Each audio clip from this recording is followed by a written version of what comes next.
Bueno, pues Adelante. bienvenidos al Volcanumis. Esta es la última parte del programa con José Sotochica. Bueno, es la tercera parte, pero lo hemos dividido en cuatro programas, porque la segunda parte se quedaba muy larga y decidí dividirla, ¿no? Pero bueno, en todo caso, ya es la última parte del Imperio Bizantino, de esta saga maravillosa que sé que os está gustando mucho. Así que bueno, vamos a continuar para no perder mucho el tiempo. Vamos a continuar.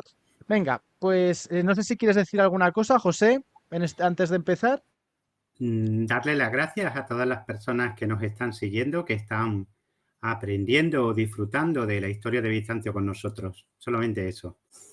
Muy bien, bueno, pues desde luego, o sea, yo estoy aprendiendo y hay un montón de gente que no solo está aprendiendo, sino que además está, digamos, cambiando el chip, ¿vale? O sea, está cambiando el chip respecto a lo que había mal aprendido, ¿de acuerdo? Fenomenal. Entonces, bueno, pues vamos a seguir. No habíamos empezado a ver a Alejo primero, ¿vale? Efectivamente. Empezábamos desde este hombre. ¿Cómo está la Ujú. situación? Bien, habíamos visto como en el año 1071 ese gran imperio que había dejado atrás de sí Basilio II, el matador de búlgaros, bulgaróctonos, pues se había derrumbado como un castillo de naipes en una gran batalla, Manzikert. En buena medida, no tanto y no solo por la debilidad del imperio, que había ido viendo cómo sus bases sociales, económicas, militares habían sido socavadas por la nobleza militar y por la nobleza de funcionarios de la corte, ¿no? En esa lucha despiadada que mantenían entre sí, sino también por la traición, por la pura y dura traición, ¿no? Buena parte del ejército romano, del ejército bizantino, dejó solo al emperador romano Cuarto Diógenes aquel día en la batalla, ¿no? Fue capturado por los turcos, tuvo que pactar con ellos, lo liberaron y pues aquellos que debían obediencia al emperador, cuando regresó a ellos a Constantinopla, pues lo depusieron, le arrancaron salvajemente los ojos y al poco murió, ¿no? Aquello desató un auténtico apocalipsis, ¿no? Porque los turcos, aquel gran sultán Arnalskili, el león rojo, pues ya no se sentían obligados a mantener un pacto que habían firmado con el emperador depuesto, ¿no? Y comenzó la conquista, propiamente hablando, de Asia Menor, de lo que hoy forma el 90% del territorio de la actual Turquía, ¿no? Que hasta entonces pues había mantenido fuera del dominio de este nuevo pueblo llegado de Asia Central, los turcos Seljuk. Bien, pues estamos en un momento crítico porque se suceden los emperadores, porque hay golpes continuamente de Estado, porque hay guerras civiles, y es en ese mare magnum donde surge la figura de Alejo I Comneno. Alejo I Comneno es un hombre muy joven, es sobrino de un antiguo y efímero emperador, Isaac Comneno, que en el año 1057 había tratado de poner orden en el imperio, no lo consiguió, y de hecho arrojó la toalla y abdicó, ¿no? Y es un hombre astuto, es un hombre inteligente, es un buen soldado y con muy pocos medios va poco a poco medrando, va poco a poco alzándose en mitad de esas invasiones turcas, de esas guerras civiles y por último en 1081 se hace con el trono. Claro, Ujú. ¿qué es lo que le queda al imperio, Jesús? ¿Qué le queda? Pues en 1081 ya tenemos a los turcos en el Egeo, toda Asia Menor, exceptuando una delgadísima franja de territorios en el Mar Negro, desde Trebisonda al Bósforo, el resto, Nicomedia, Nicea, Esmirna, Éfeso, Iconia, Cesarea, todo lo que era Asia Menor, se ha perdido. Esta era la base económica, social y militar del antiguo imperio y se ha perdido por completo. ¿Y en Europa la situación no está mucho mejor. En Italia se ha perdido ya todo. Los antiguos mercenarios contratados por el imperio, los normandos, han construido su propio reino en el sur de Italia y han arrebatado en 1071 la última plaza que le quedaba al imperio en Italia, Bari. No solo Anda. eso, están atacando los Balcanes. Roberto Guiscardo está marchando, ha conquistado Derraquio y está marchando hacia Tesalónica. ¿Mm? Más aún, el mismo movimiento migratorio que ha llevado a los turcos Seljuk a conquistar Persia y luego la mayor parte de Oriente Medio y del Asia Menor bizantina, ha hecho que otros grupos de turcos ogur se hayan abalanzado sobre las estepas europeas. Los huzos los pechenegos y los cumanos. Y van cruzando el Danubio y van saqueando salvajemente todo el territorio balcánico, desde lo que hoy sería Bulgaria hasta lo que hoy es Grecia. Por ejemplo, los huzos y también los pechenegos.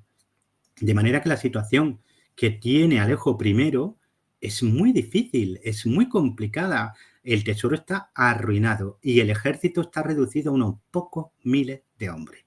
Si un observador hubiera aparecido en 1081, un observador militar, diríamos hoy, o político, y hubiera emitido un informe, habría dicho que era un imperio condenado a desaparecer. ¿Por qué no lo hizo? Por Alejo. Alejo es uno de esos hombres geniales que a veces aparecen en la historia, ¿no? De hecho, lo conocemos muy bien gracias a su hija, a Ana Comnena, porque esta mujer, aparte de ser una política brillantísima, muy ambiciosa, también fue historiadora. Cuando se nos habla del papel de la mujer en la antigüedad y en la Edad Media, a mí me da mucha rabia, porque nos quieren pintar una mujer totalmente alineada, totalmente fuera de escena, sin ningún tipo de papel. Eso no es cierto.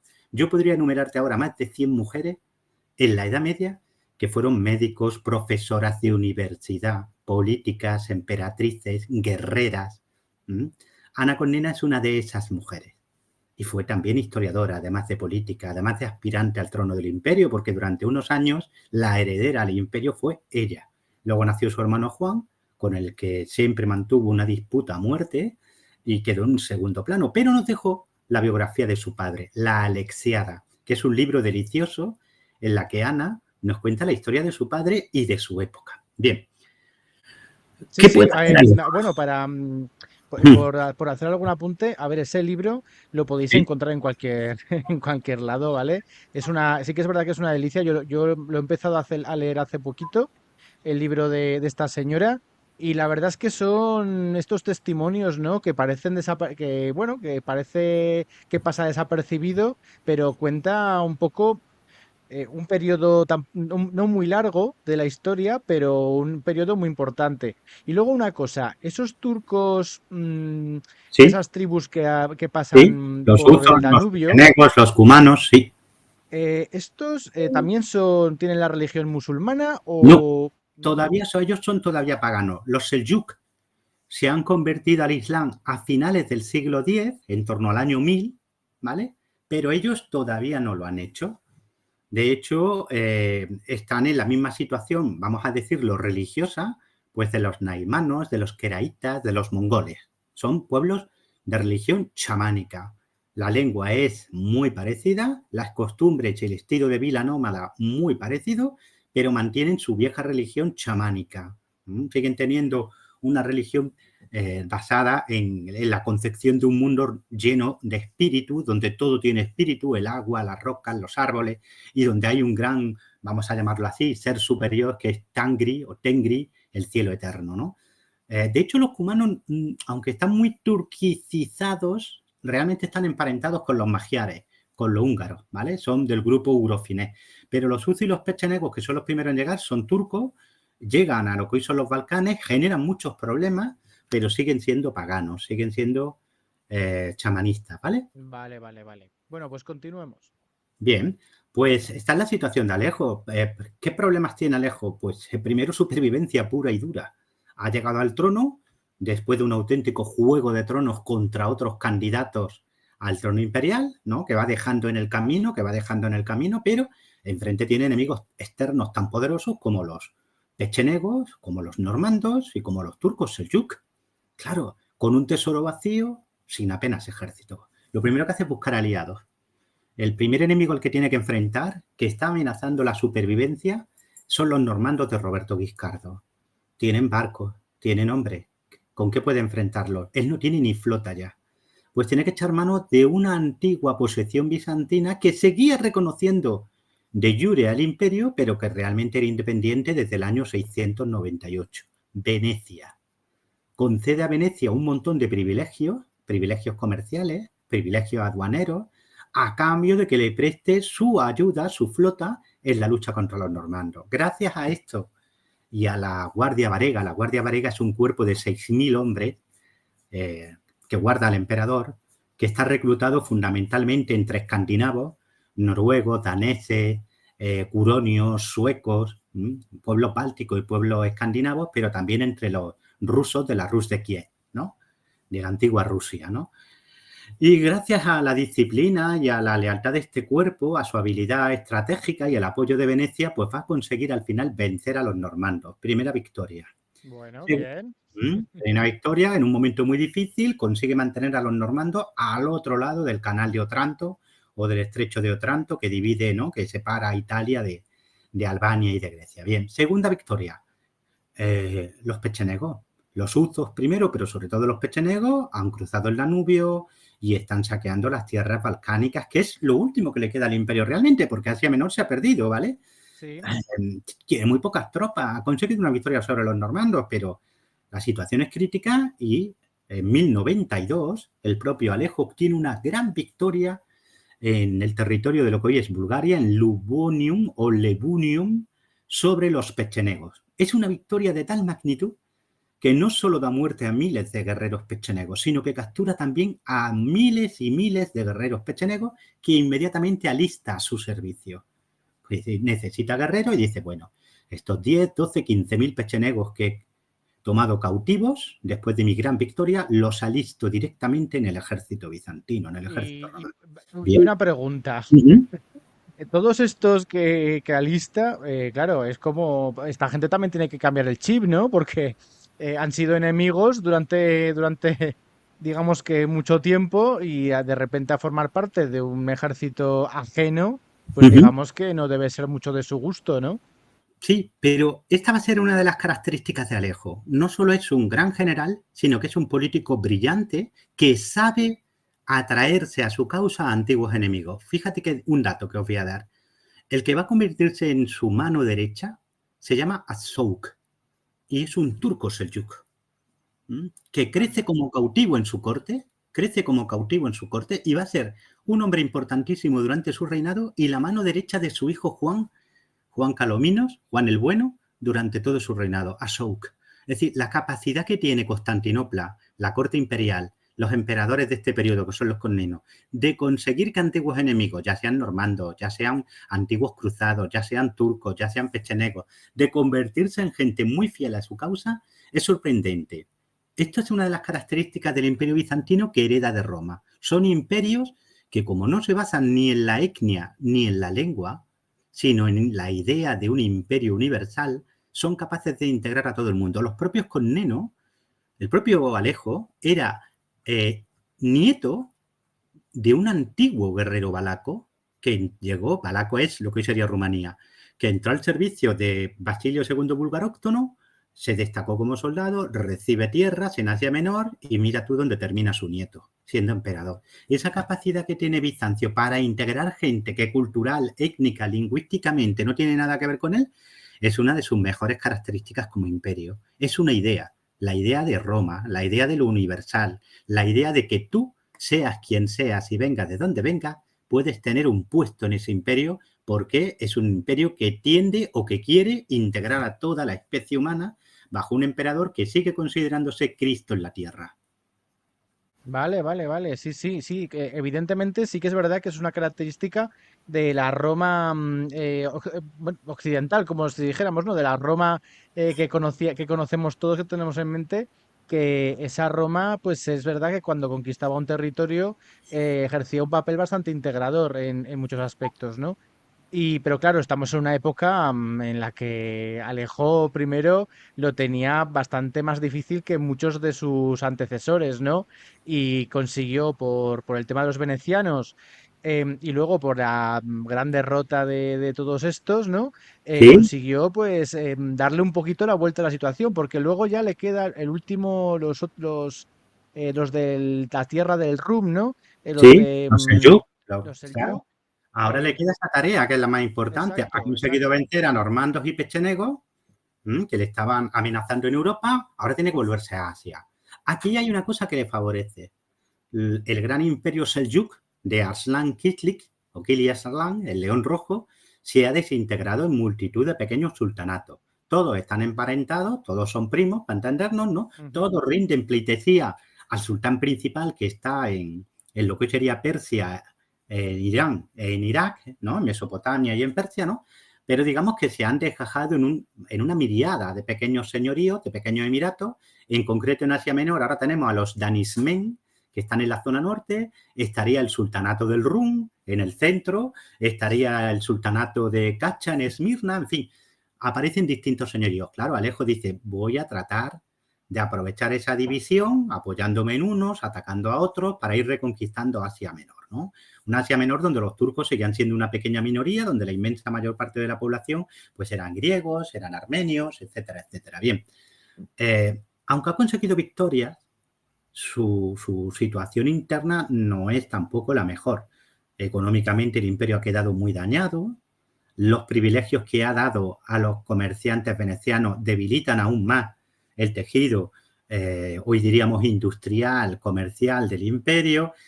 Digamos que, y sobre todo tiene un problema que es soldado, necesita soldados. El antiguo sistema de reclutamiento basado en los temas, ¿no? En aquellos grandes distritos militares, ha saltado por los aires, de manera que se tiene que apoyar en el mercenariado, en contratar, en enrolar tropas. Claro, ¿qué te hace falta? Oro. Pasta. A lo que a ti te interesa, que es la moneda, el sólido áureo ha desaparecido.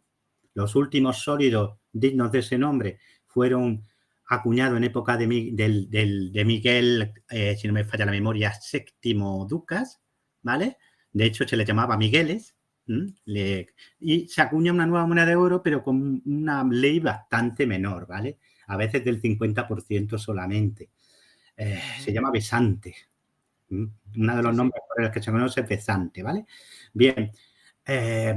Claro, te hace falta oro y Alejo no está sobrado de oro. ¿Hacia dónde se vuelve? Esto es muy interesante. Se vuelve hacia Occidente. Escribe una carta al Papa, a la sazón Urbano, el mismo Papa que ha obligado al emperador del Sacro Imperio a postrarse, bueno, él no, su antecesor, a postrarse, ha conseguido una victoria en la querella de la investidura, ha conseguido imponer la fuerza del papado al imperio de Occidente, al Sacro Imperio, ¿no?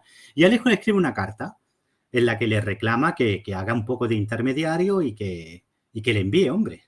Sí. Claro, el problema es que el Papa no le va a enviar unos cientos de mercenarios. Lo que va a hacer es predicar una cruzada. Vale, o sea, digamos que Alejo I le pide al Papa que haga de intermediario, esta palabra es importante, sí. con los reinos occidentales, ¿no? Sí. Francia, Inglaterra, ¿no? Sí. Y que estos le aporten tropas soldados. para luchar contra los turcos. De Vale, hecho, vale. algunos nobles lo hacen. Hay nobles que desde lo que hoy sería Francia, por ejemplo, si no me falla la memoria, Roberto de Flandes, por ejemplo, que parten, se enrolan como mercenarios con sus tropas al servicio de Alejo y combaten por Alejo. Pero el Papa da un paso más allá, sin que nadie se lo esperara. No era lo que quería Alejo, ¿vale? Pero en el año 1095, en Clermont-Ferrand, en lo que hoy sería Francia, ¿Sí? pues da un grito que va a ser repetido por toda Europa. Deus lo vol. Dios lo quiere. Es la predicación de la primera cruzada, ¿vale? Y esta primera cruzada es muy especial porque aquí no hay reyes. Aquí lo que hay son nobles, algunos muy poderosos, Roberto de Normandía, Bohemundo, Tancredo, O sea, Roberto de digamos que Flandes, los que, José, Esteban de Blois. ¿Qué? estos nobles, claro, los reyes no se llegan a implicar, No, en la primera cruzada no se implican claro, reyes. porque digamos que ellos, bueno, pues dicen, bueno, a ver qué pasa, ¿no? O sea, pues se van los nobles, ¿no? Y ya a ver Sí, qué sí, pasa, sí, ¿no? sí. A ver, son nobles, algunos de ellos con tanto poder o más que lo que tenían. Por ejemplo, Raimundo de Tolosa, pues que era señor de Aquitania y de Gascuña y de otros muchos lugares, probablemente tenía más hombres y era más poderoso que el rey de Francia en ese momento, ¿vale? Sí. Pero es una cruzada popular también, porque al contrario que las siguientes cruzadas, esta cruzada es de verdad. Es decir, la gente se lo creyó. No va a Oriente al principio, luego sí, ¿vale? No va a Oriente en busca de riquezas. Va a Oriente siguiendo una chispa espiritual que ha encendido el Papa. Se lo creen, ¿vale? Aunque nos parezca increíble, se lo creen. Y muchos se alistan con esa fe. Y se parte a la cruzada. Lo que pasa es que esto no es lo que había pedido Alejo. Cuando Alejo de Constantinopla, 2 años más tarde, ve llegar a los cruzados, por cierto, Ana Colmenna lo describe muy bien, describe esa fascinación, pero al mismo tiempo esa repulsión hacia estos occidentales que a sus ojos son bárbaros, para ellos son solo bárbaros, porque es que además lo eran, comparados con ellos, ¿vale? Claro. Pues claro, se ven desbordados. Esto no es lo que habían pedido. Ellos habían pedido mercenarios y les llegan docenas de miles de gente violenta, difíciles de contentar, difíciles de administrar. Alejo se las vio y se las deseó. Lo primero que intenta hacer Alejo es: voy a conseguir que estos grandes nobles que traen cientos, miles de soldados a mi tierra me juren fidelidad, porque si no lo que estoy metiendo son ejércitos que en un momento dado se pueden revolver contra mí, como terminaron haciéndolo, ¿vale? Sí, Los está sí, sí, intentando sí. poner a su servicio y lo hace obligándolos con la logística a que le juren fidelidad. ¿Por qué con la logística? Porque como están en territorio bizantino necesitan comer, ¿no? Y si Alejo les cierra el grifo de los víveres, etcétera, etcétera, pues se ven en dificultades, ¿no? Al final todos terminan jurando, todos. Algunos consiguieron evitarlo, pero de los grandes todos terminan jurando lo que llamaríamos vasallaje a Alejo. Se comprometen a que todo aquello que recuperen de los turcos y que hubiera pertenecido al imperio, se lo van a devolver. A cambio, Alejo participaría en la cruzada, les proveería de víveres, de apoyo militar, etcétera, etcétera. Al principio todo va bien, ¿vale? Pero un momento, José. Sí. Vale, o sea, estos cruzados van a ayudar a Alejo a librarse de los Seljuk, ¿vale? De todos estos, ¿no? Que están en Asia Uh-huh. Menor, de acuerdo. Pero al ser cruzada, los planes del Papa y de los planes de todos estos nobles, ¿cuáles son? O sea, En simplemente es... teoría, el primer propósito del Papa era ayudar a Alejo. Vale, El segundo propósito, liberar Jerusalén. ¿Por qué dicen liberar? Jerusalén llevaba en manos musulmanas desde el año 638, pero durante mucho tiempo había habido mucha tolerancia con los peregrinos y con la población cristiana. En este momento en Palestina todavía más de la mitad de la población eran cristiana, ¿vale? ¿De acuerdo? ujú, Y era muy fácil peregrinar a Jerusalén. ¿Por qué? Porque tú salías de Europa y desde que llegabas a lo que hoy sería Croacia o incluso Italia del Sur, ¿vale? A Nápoles, hasta que llegabas a más allá de Antioquía, que ya está en Siria, todo era territorio bizantino. Seguridad, buenas carreteras, etcétera, etcétera. Te quedaba un trocito que sería lo que hoy sería Líbano e Israel, ¿vale? Para que te hagas una idea, ¿no? Bien, vale. ese trocito estaba bajo el dominio de los fatimíes de Egipto, que eran gente bastante tolerante, con lo cual no había mucho problema, ¿vale? Es decir, se podía peregrinar e incluso los cristianos de Palestina vivían bastante bien, dentro de que estaban dentro de un califato musulmán, pero vivían muy bien, con tolerancia bastante amplia. Esto se puso en riesgo a comienzos del siglo XI porque hay un califa fatimita que está loco, que se cree que es Dios, que es una encarnación de la divinidad, etcétera, etcétera. De este hombre descienden o vienen los actuales drusos, ¿vale? Del Líbano y del norte de Israel y de Siria, ¿vale? Ujú. Y este sí aplica cierta persecución, incluso destruye la iglesia del Santo Sepulcro, pero esto es muy pasajero. Los seguidores de este califa bien pronto pierden el poder, el propio califa desaparece o muere, nunca quedó claro, y para el año 1010 se restaura la situación, vuelve la tolerancia. ¿Qué pasa? Que cuando los turcos, Seljuk, vencen a los bizantinos, también arrebatan a los fatimíes la mayor parte de Siria y Palestina. Vale, vale. Y ellos no son ya tan tolerantes, ni dejan que los peregrinos lleguen tan fácilmente a Jerusalén. Y son los relatos de algunos de estos peregrinos los que hacen que el Papa predique una cruzada también diciendo hay que liberar Tierra Santa, hay que volver a abrir la ruta de peregrinación. Entonces, Vale, vale, vale, el vale. objetivo de la cruzada es llegar a Jerusalén, pero para llegar a Jerusalén primero hay que vencer a los turcos, que son enemigos de Alejo. Vale, vale. O sea, digamos que es matar dos pájaros de un tiro. Uno se ve beneficiado y les deja pasar y todo el rollo. Y luego Mm, además pueden recuperar Jerusalén y seguir sí, haciendo peregrinaciones con toda la tranquilidad del mundo, ¿no? sí, Vale, sí. vale, vale, de acuerdo, de acuerdo. Incluso a algunas de las personas que nos estén oyendo les sorprenderá lo que estoy diciendo de Alejo escribiéndole al Papa, porque si tú te vas a la Wikipedia o a los manuales de historia, pues te dirán el cisma de Occidente, 1054, ¿verdad? Pero es que eso, aunque tuvo su importancia teológica, para la gente normal, de emperador para abajo, no fue una ruptura. Es decir, todavía no hay una ruptura clara entre cristianos de Oriente y Occidente. Esa ruptura, ese odio, esa desconfianza, va a venir en 1204, luego lo vamos a ver. En este Vale, tiempo es cierto que hay una disputa teológica, pero digamos que es algo que incumbe más a los eclesiásticos que a los demás. De manera que el Papa puede cambiar cartas con el emperador y el emperador le puede escribir diciéndole, tú empuña la espada espiritual y yo empuño la espada terrenal. Sí, hay digamos, todavía cierta concordancia y, de hecho, el Papa y el Emperador se entienden perfectamente y el legado del Papa, que debe de acompañar a la cruzada, Adelardo del Puy, es un hombre, vamos a llamarlo, proimperial, que intenta que los acuerdos con Alejo se cumplan, ¿vale? Claro, porque al fin y al cabo, los dos, ambos, el Papa y el Emperador, son los representantes de Cristo en la tierra, ¿no? Sí, Y sí, solo puede el quedar uno con emperador los ya sabes que inmortales. nunca ha renunciado desde Constantino el Grande a esa Sí, función.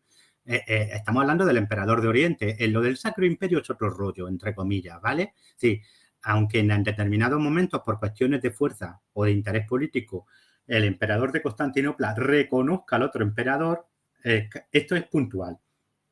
Él siempre vale, se reconoce como el único emperador romano legítimo. El otro es el rey de los germanos, ¿vale? No ujú, es el emperador romano de Occidente, ¿vale? Bien, a lo que vamos. Al principio la cruzada logra bastantes éxitos. Por ejemplo, arrebata a los turcos Nicea. Nicea, la actual Izmit, es una ciudad emblemática. Primero porque era una ciudad muy grande, muy rica, y había sido la ciudad donde celebró el primer concilio de la cristiandad, ¿verdad? Constantino el Grande en sí, 325. Bien, es un gran triunfo, porque Nicea está, ya ves dónde está, muy cerquita del mar de Mármara, en fin, muy cerquita de Constantinopla. Consiguen una gran victoria sobre el ejército turco en Dorileo, una batalla muy difícil, muy dura, también. Bajan e incluso se apoderan de Iconia, la primera capital de los turcos. Vencen en Heraclea de Tiana, ¿vale? Es decir, los cruzados son un auténtico turbión que se va llevando por delante a los turcos.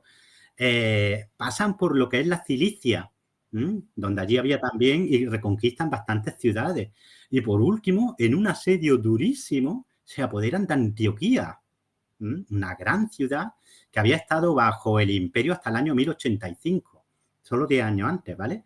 sí. Y aquí empiezan los problemas. Empiezan los problemas. Año 1098, cuando conquistan Antioquía, los cruzados se dividen. Hay algunos, como Raimundo de Tolosa, que quieren que se cumpla lo pactado con Alejo y que se entregue Antioquía al emperador, porque Ajá, había sido una plaza romana, ¿no? Bizantina, ¿no? ¿Vale? Pero sí, hay otros como Bohemundo, que es normando. Os recuerdo que los normandos habían sido los primeros enemigos que tuvo que combatir Alejo, ¿verdad? Pues sí, sí. Bohemundo quiere quedarse con Antioquía. Quiere fundar un estado independiente en Antioquía. Claro, Alejo esto no lo puede permitir. De manera que la cruzada, digamos, aquel convenio entre el Papa y el Emperador para ayudarse en la recuperación de territorios de manos de los turcos y, si era posible, llegar incluso a Jerusalén, empieza a resquebrajarse. Para colmo muere Adelardo del Puy, el legado papal. Bien, al final la situación se emborrona mucho. Antioquía se queda en manos cruzadas porque va a sufrir un segundo asedio turco que van a conseguir vencer los cruzados, Ujú. y al final se la queda Bohemundo, que va a fundar un principado independiente, el Principado de Antioquía. Sí, sí, fíjate, hablando de Bohemundo, hay monedas muy famosas, creo que son de Bohemundo III, que Sí, aparece una figura de un soldado y son, bueno, ya son prácticamente moneditas medievales muy finitas, pero que son muy características de ese lugar. Sí, sí, pues no sabía esto y no lo sabía. sí, sí, sí. Además va a ser un principado muy rico, es una tierra muy rica, es un territorio que hoy está a caballo entre Turquía y Siria. La ciudad de Antioquía seguía siendo una gran ciudad, riquísima, que conservaba mucho de su esplendor antiguo. Y Bohemundo es un aventurero, Bohemundo es un tío increíble, ¿eh? En cierta ocasión, cuando tiene que ir a Italia, al sur de Italia, porque hay problemas en su territorio original, ¿no? Y tiene que intervenir allí, como sabe que la flota bizantina va a tratar de interceptarlo, lo que hace es ordena a sus secuaces que lo metan en un ataúd, ¿vale? Con una gallina muerta. ¿Mm? ¿Por qué dirás por una gallina muerta? Porque la gallina va a Por el pestar, olor, ¿vale? ¿no? Y todo el mundo que se acerca al ataúd que están llevando a Italia de vuelta va a Ah, considerar que dentro va un muerto. claro, Y claro. así viaja Bohemundo hasta el sur de Italia, ¿no? Este hombre Qué tan, listo. tan echado para adelante es el que se hace con Antioquía. Alejo, desde luego, se va a convertir en su enemigo mortal. La cruzada, por seguir con su historia, Sí. Raimundo, Godofredo de Bouillon, por ejemplo, Roberto de Flandes y Roberto de Normandía, Esteban de Blois y otros jefes cruzados siguen. Después de un asedio durísimo, conquistarán Jerusalén en un baño de sangre espantoso Y por último, en Ascalón, en 1100, vencerán a los fatimíes y se crea lo que va a ser el reino de Jerusalén, que al principio el que va a ser su primer soberano, entre comillas, que solo va a reinar muy poco, apenas un año, Godofredo de Bouillon ni siquiera va a querer ser llamado rey porque decía que cómo iba a nombrarse el rey en la ciudad donde había muerto Cristo, ¿no? Y se llama Avocati Santi Sepulcri, el abogado del Santo Sepulcro, el defensor del Santo Sepulcro, ¿no? Pero ya su hermano, su hermano Balduino, que va a ser también un hombre muy ambicioso, que se ha hecho con otro territorio, que tenía que haber devuelto al imperio y no devolvió, que es Edesa, la actual Urfa Aukans, o Urfa, ahora le han cambiado el nombre otra vez, pero bueno, Edesa, ¿vale? Va a ser el primer, de verdad, rey de Jerusalén, Balduino I de Jerusalén. Bien. Porque un inciso, perdona que te corté. Jerusalén estaba también en el trato con Alejo. Sí, todo No lo sé. que era territorio imperial, os recuerdo que este territorio lo ha perdido el imperio en 638, e en teoría los cruzados no van a Oriente a fundar estados, van a cumplir una promesa, que es liberar el Santo Sepulcro y ayudar a los cristianos de Oriente. Vale. La idea de fundar estados es cuando ven que allí hay riqueza, que es un sitio que supera en mucho a su occidente, del que vienen ellos. Ellos vienen de un mundo muy pobre todavía y se encuentran con ciudades como Antioquía, como Constantinopla, ¿vale? Deslumbrantes para ellos. Si tú hubieras ido, ¿qué te digo yo?, a Milán o a París o a Londres en estos años, pues, pues claro, llegabas a Constantinopla, París tenía a lo mejor 20, 25 mil habitantes. Llegaba a Constantinopla, que tenía más de 1 millón de habitantes, pues imagínate, veías calles pavimentadas de mármol, con monumentos como la Atenea Promajos de 14 metros de altura en bronce, ¿no? Y pues claro, ¿cómo te quedabas? Te quedabas alucinando en colores, ¿no? Claro. Tú venías de ciudades con calles de barro, literalmente, donde no había saneamientos públicos, donde comparado con Oriente aquello era el atraso mortal, ¿no? Y Hombre, llegas a un además, bizantino y árabe, claro. además, José, estos también habían sangrado, ¿no? O sea, quiero decir que no sé los bizantinos cómo habían aportado en las guerras estas, ¿no? Para conquistar Jerusalén, que me imagino que los que más aportaron hombres y sangre serían los europeos, ¿no? Los que venían bueno, Sí, europeos, claro, a de ver, Occidente. Alejo estaba preparándose para seguirlo. De hecho, su ejército estaba en Filomelion. Aquí hay un problema, a ver, te lo cuento. Vale. Los cruzados siempre, para justificar la creación de su, dijeron que Alejo no había cumplido su parte del trato, que era apoyarlos, ¿vale? Esto no es cierto. La flota bizantina, por ejemplo, pues desembarcó víveres y bastimentos en San Simeón, que es el puerto de Antioquía, para ayudarlos, por ejemplo, o les apoyó en Cilicia, ¿no? Y además el ejército bizantino ya estaba en marcha. Lo que pasa es que, antes te he dicho, los cruzados conquistan Antioquía y luego superan un asedio turco, ¿verdad? Pues Sí. cuando ese asedio turco estaba acercando a Antioquía y todos daban por hecho que iban a morir, algunos cruzados huyeron de Antioquía. Uno de ellos se llamaba Esteban de Blois. Y cuando se encontraron con el ejército bizantino en Filomelion, a medio camino de Antioquía, le dijeron, no sigas, le dicen al emperador, porque están todos muertos. Entonces Alejo se para, porque da por hecho que se ha perdido Antioquía. Un par de semanas más tarde llegan noticias de que no, de que contra toda esperanza los cruzados han vencido en Antioquía. Claro, esto sirvió a gente como Bohemundo, Balduino, para decir, es que en el peor momento Alejo nos dejó de la mano, no estamos ya obligados por el juramento. Y Alejo siempre dijo que no era así y que seguían obligados por el juramento. En fin, esto ya es una disputa, ¿no? Pero a lo que nos interesa a nosotros que la historia bizantina, Alejo aprovecha este movimiento cruzado para reconquistar todo el oeste de Asia Menor. Se va a reconquistar Esmirna, Efeso, Nicomedia, la zona de Antioquía del Meandro, de Halicarnaso, todo el tercio occidental de Asia Menor, ¿vale? Es recuperado por el imperio. Ankara, por ejemplo, también. En fin, toda esa zona se queda de nuevo para el imperio. Incluso el emperador pues va también a hacerse con el control a ratos de Cilicia, que es el sureste de la actual Turquía, ¿vale? Sí. Bien. Pero al mismo tiempo tiene un problema, porque ahora ya no solo tiene que vigilar a los turcos, ahora también va a tener que vigilar a estados cruzados que son enemigos suyos, como van a ser Edesa y Antioquía. Le han crecido los enanos, ¿no? Como se suele decir. Además, esta gente es peligrosa porque vienen de un occidente más pobre, pero militarmente hablando, la tecnología, entre comillas, de estos francos, de estos bárbaros de Occidente, es muy potente. Ya tenemos al caballero medieval tal y como todos lo tenemos en la cabeza, ¿vale? Sí.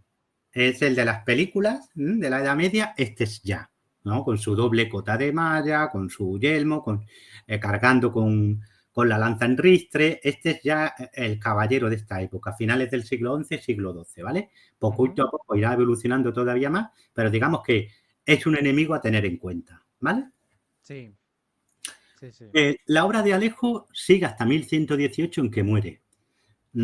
Conclusión de Alejo, gran emperador, salvó el imperio en una situación muy difícil, venció a Normando y a Pechenegos, recuperó parte de lo que había perdido a manos de los turcos seljúk, pero dejó al imperio un nuevo problema que son los cruzados.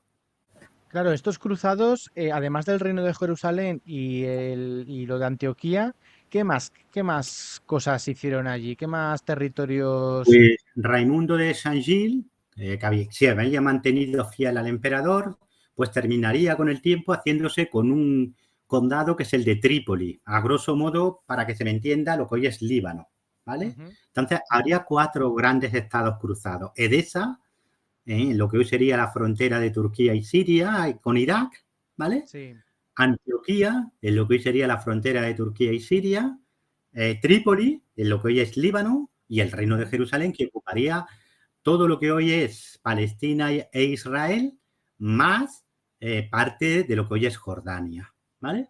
Ese vale, reino es el Reino de Jerusalén. vale, vale, vale. Bueno, pues aquí tenemos a este gran Alejo I y bueno, este hombre, ¿cómo muere? ¿Muere plácidamente en su cama? ¿Es Muere en asesinado? su cama, pero muere asediado por problemas porque tiene junto a él en el lecho de muerte a 2 mujeres formidables, que son su mujer y su hija Ana. ¿Y qué es lo que quieren estas 2 mujeres formidables? Que les deje el trono al marido de Ana con Nena, la historiadora. Y lo Sí, están asediando en el lecho de muerte y diciéndole, no se lo puedes dejar a Juan, no sé, Juan es su hijo, ¿vale? Porque sí, sí, ambas sí, sí. querían que fuera el yerno y no el hijo quien heredara el trono. ¿Y qué hace Alejo?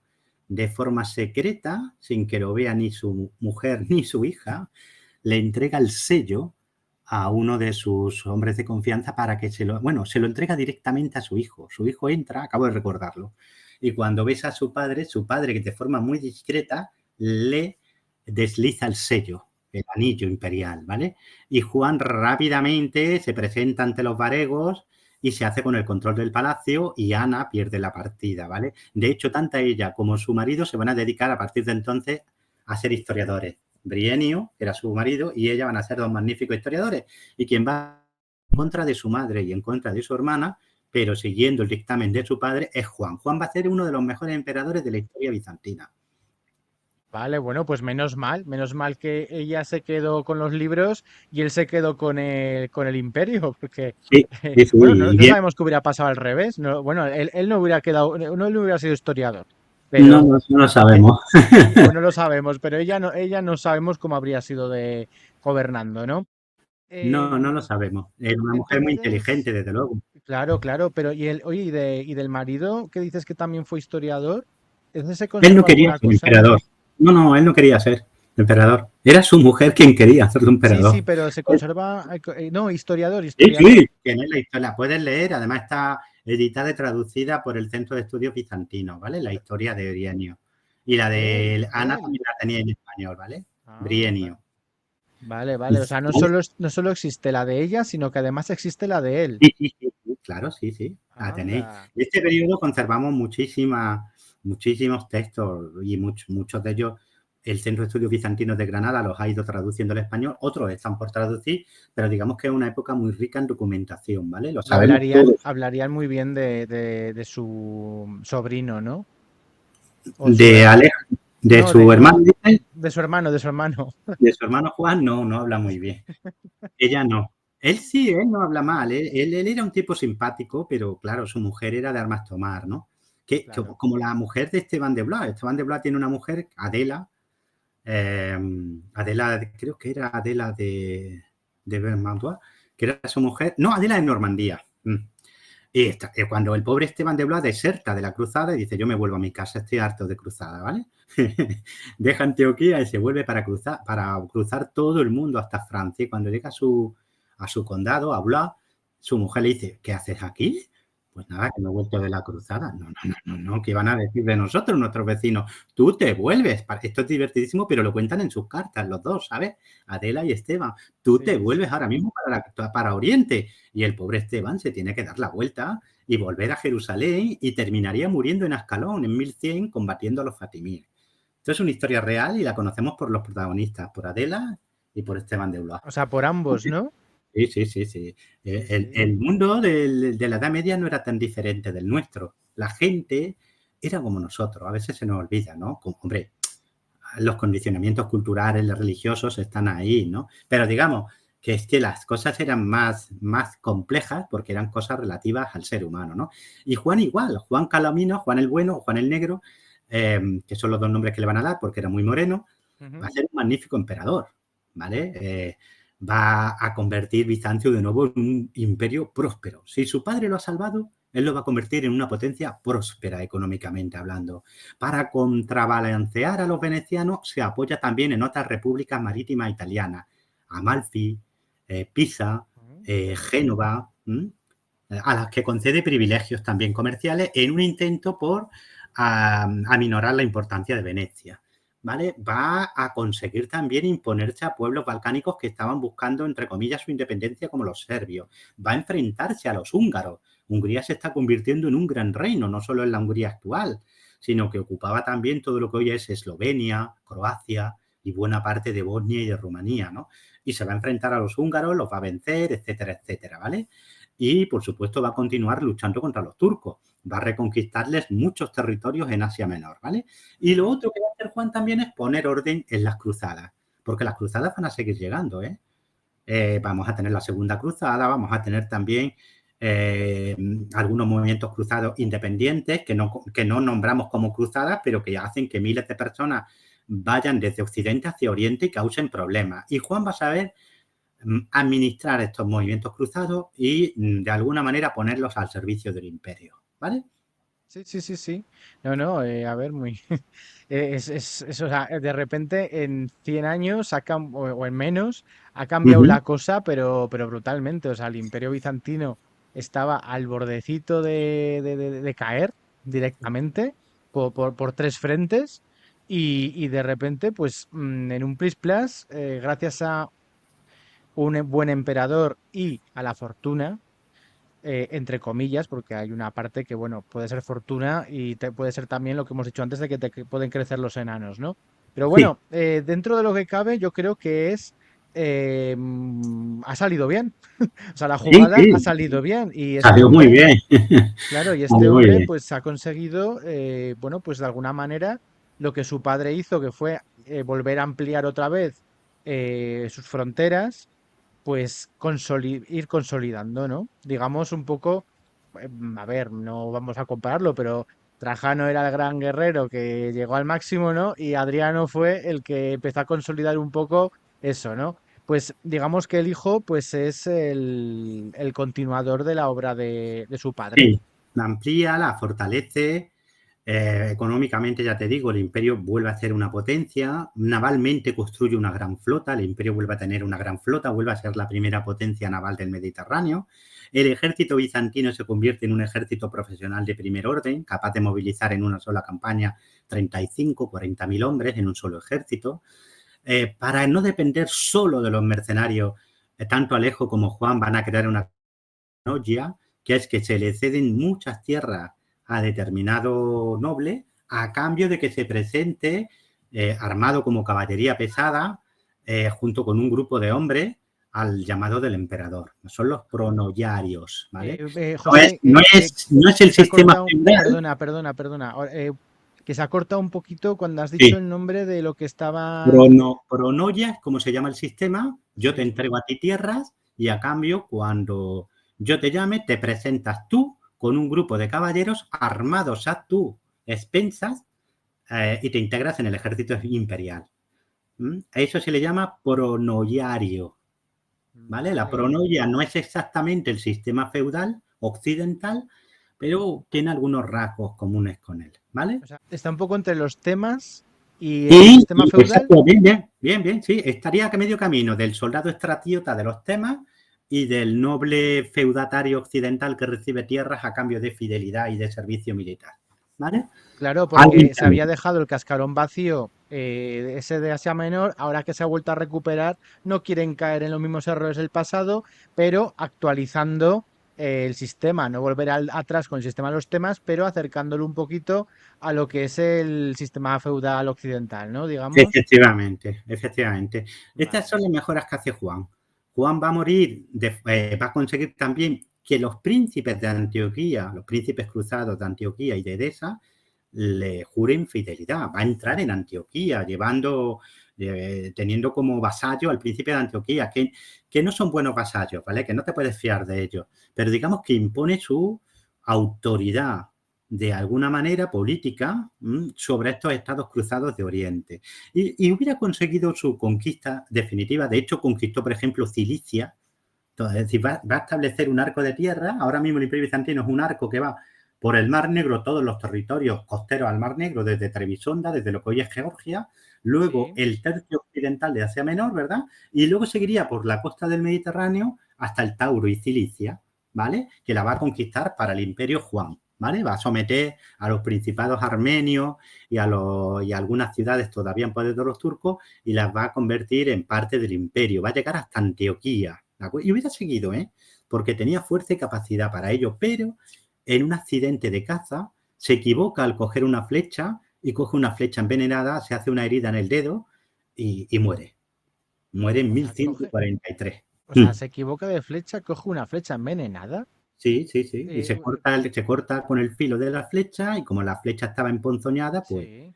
Pero la se envenena emponzoñaban y porque muere. cazando usaban flechas envenenadas también y entonces. Dependiendo vamos a ver, el emperador cuando salía de cacería siempre llevaba flechas envenenadas. No Vale. tanto ¿por qué? Porque imagínate que tú estás cazando jabalíes y ahora de repente te sale un oso o te sale un enemigo y tú tienes a tu lado algún guardia, pero digamos que tu seguridad no está 100% garantizada.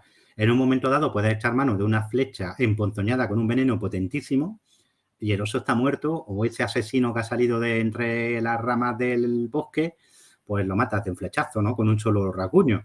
Eso estaba pensado para la seguridad del emperador, pero en este caso Vale. Alejo se corta porque elige mal la flecha. Creo que había un jabalí, iba a disparar a un jabalí, pero se equivocó de flecha. Esas flechas estaban pintadas no recuerdo si de rojo o de negro, pero él se equivocó y se cortó. Estaba con su hijo Manuel en aquel momento casando y se cortó. Tardó 2 o 3 días en morir, pero los médicos ya no pudieron salvarlo, ¿vale? O sea, el que Y se muere en muere, el que se muere, 1143. ¿quién es? ¿Quién es el que se muere? Juan primero, Juan. Juan, Vale. Juan, Vale. Juan, perdón, Juan, Vale. Juan, Juan Comneno, ¿vale? Vale. Muere en Vale. Vale. 1143, había reinado de 1118 a 1143. Vale. ¿Quién se hace con el trono después de algunas disputas familiares? Manuel II, que va a ser el emperador caballero, uno de los emperadores más fascinantes de la historia de Bizancio. Era el emperador perfecto, cultísimo, era muy hábil como médico, era un médico extraordinario, también era astrónomo, era poeta, era un hombre sapientísimo, era gigantesco, era un Marte, decían que era como Marte en la Tierra, como el dios Ares, más de 1,85 m, fuerte, era un guerrero avezado, era un caballero en el sentido de que justaba con los caballeros occidentales, galante, inteligente, con una visión del imperio universal.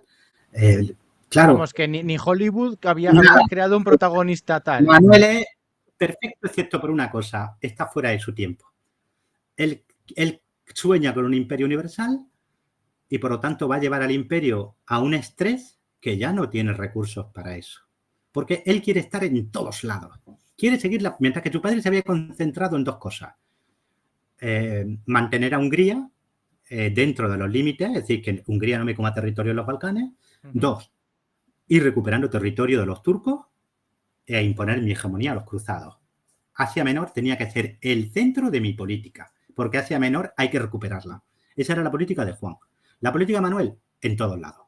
En Hungría, en Asia, con los cruzados, en Italia, contra Venecia, contra...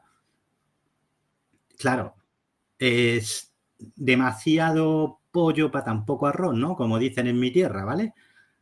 O al revés, o demasiado arroz para tan poco pollo, como queréis decirlo, ¿vale? Lo cierto es que Manuel, que va a reinar mucho tiempo, 1143, 1180, es uno de esos emperadores que aparentemente todo es perfecto.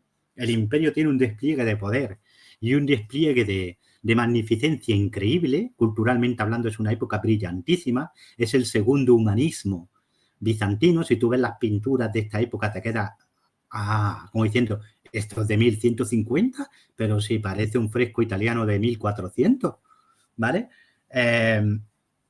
Claro, Culturalmente es porque una... habíamos visto en otro Uh -huh. programa que cuando hablábamos del renacentismo, ¿no? Que Sí, en Bizancio, porque este hombre tiene un perfil humanista, o sea, está claro, o sea, es claro, un hombre que en es... Bizancio no hace falta renacimiento porque nunca ha habido Claro, apagón, claro, ¿me entiendes? claro. Sí, sí, sí, Entonces sí, nunca han sí. perdido ni el arte, ni la filosofía, ni la ciencia, ni nada de Por nada. eso que tiene un perfil tan, tan diferente, por ejemplo, a, yo qué sé, si lo comparamos con Ricardo Corazón de León o tal, ¿no? O sea, Ricardo Corazón de León es un hombre básico a comparación de, entre comillas, Claro, entre sí, sí, comillas, a a Ricardo comparación Corazón de León tú no te los hubieras llevado de cerveza ni a comer, porque era Claro, gente, claro, ¿entiendes? Manuel no hubiera desentonado, ¿vale? Manuel claro. hubiera sido el perfecto invitado. ¿Por qué? Porque era gente que tenía detrás literalmente más de 1000 años de cultura. Entonces es otro mundo. El mundo de Constantinopla es otro mundo. Es una edad media que no tiene nada que ver con lo que tú y yo entendemos por edad media en nuestro imaginario colectivo de Hollywood y de las novelas, de lo que nos han contado en el cole. La edad media de Bizancio no se parece a esa edad media, ¿vale? Es una edad media donde la gente sigue leyendo a Homero o sigue debatiendo sobre los textos de Aristóteles, de Plotino o de Platón, ¿entiendes? O sigue Sí, leyendo a Tucídides, o sigue copiando a Heródoto, o sigue sabiendo que el Sol no es el centro del universo, ¿vale? Sino que es una estrella y que la Luna gira alrededor de la Tierra y la Tierra gira alrededor del Sol. Eso no se ha perdido en Bizancio. sí, sí, sí, sí. No hay que Ujú, redescubrir nada porque nada se ha perdido, ¿vale? ujú. Sí, sí, Sabían sí, sí. calcular un eclipse de luna, sabían calcular un eclipse solar.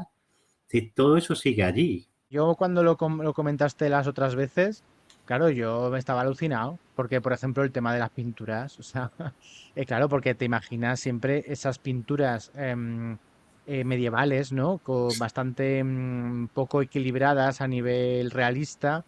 Y claro, cuando dices, no, no, es que en Bizancio, es que si vieras tú lo que hacían en esta época, alucinarías. Claro, si Pues, vosotros buscáis, por ejemplo, los frescos de Meteora, que es un monasterio que hoy está en Tesalia, en el centro de Grecia, son de esta época justo, ¿vale? Son del ujú, siglo XII. Pues alucinas porque dices esto. Son humanistas. O si veis los de San Salvador Ancora, que son del siglo XIII-XIV, pues lo mismo. Bueno, sí, a Manuel.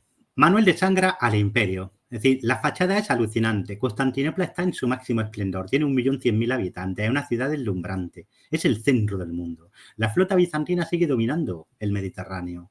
¿Vale? En los ejércitos, cuando Manuel se pone en marcha, deslumbrantes también. Pero está en todas partes. Guerrea en Italia. Vuelve a Italia, ¿eh? De hecho, llega a apoderarse de parte de Apulia, que es el tacón de la bota de Italia. Guerrea contra los normandos, guerrea contra Venecia, guerrea contra los húngaros, en lo que sería Bosnia, ¿vale? Se enfrenta también a los turcos Seljut y a los Danismendi. Varias veces viaja a Antioquía para imponer su autoridad a los cruzados. ¿Qué problema de esta fachada tan brillante? Eh, que el imperio no tiene recursos para todo eso. De manera que en un momento dado, cuando aprieta demasiado, se encuentra con derrotas. Derrotas que aunque Manuel trata de tapar, están ahí. Por ejemplo, contra los turcos, Sejud en 1176 conduce un gran ejército, unos 40.000 hombres, y ese ejército es flanqueado por los turcos en un desfiladero que se llama Miriocéfalo, ¿vale? Y obligado a rendirse. Y aunque no es una derrota catastrófica, aunque al año siguiente Manuel consigue, por ejemplo, una victoria sobre los turcos, fue muy costosa en hombres y en oro. Y cuando 4 años más tarde Manuel muere, en 1180, dejando a un ujú, niño de 13 años en el trono y a una mujer muy complicada, porque era una mujer ambiciosa, pero era una mujer que no era inteligente. Si la ambición y la estupidez se mezclan, ya tienes un lío grande en un imperio, ¿vale? Claro. Pues el imperio estaba literalmente desangrado. Necesitaba reposo, necesitaba tiempo. Y María, que es como se llama esta mujer, María Antioquia, no se lo da. María es una mujer que está más preocupada por el esplendor que por el gobierno. Su corte se convierte en una maravilla, pero el oro se le va entre los dedos. Su hijo es un perfecto inútil también, y al lado tiene un primo, que es el primo de Manuel, que es un hombre brillante, pero sin escrúpulos. ¿De acuerdo? Un hombre Ya. sin escrúpulos. Claro, Vaya, vaya. tienes todos los ingredientes para Uf, que pase lo que tiene que pasar, ¿no? Que es que este hombre va a dar un golpe de Estado 1182, Andrónico I, ¿vale? Se apodera del trono, ejecuta a la emperatriz. En 1183 se sí. deshace del príncipe, se deshace del emperador legal, de Alejo, que tenía Vamos, 15 lo años. mata. Sí, sí.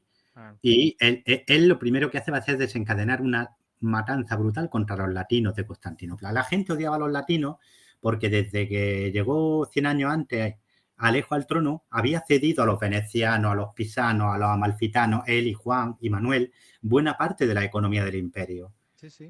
Residían en Constantinopla y eran los que controlaban el comercio y buena parte de la economía, pero no pagaban impuestos o pagaban muy poco y trataban de forma altanera a la población griega.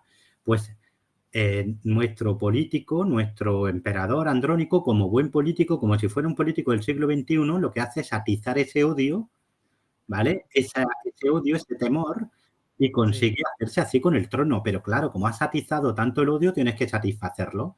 Y lo que hace es desencadenar unas matanzas terribles contra la población latina de Constantinopla. Sí, sí, sí, Al sí. mismo tiempo te invaden los normandos, que vuelven a la carga.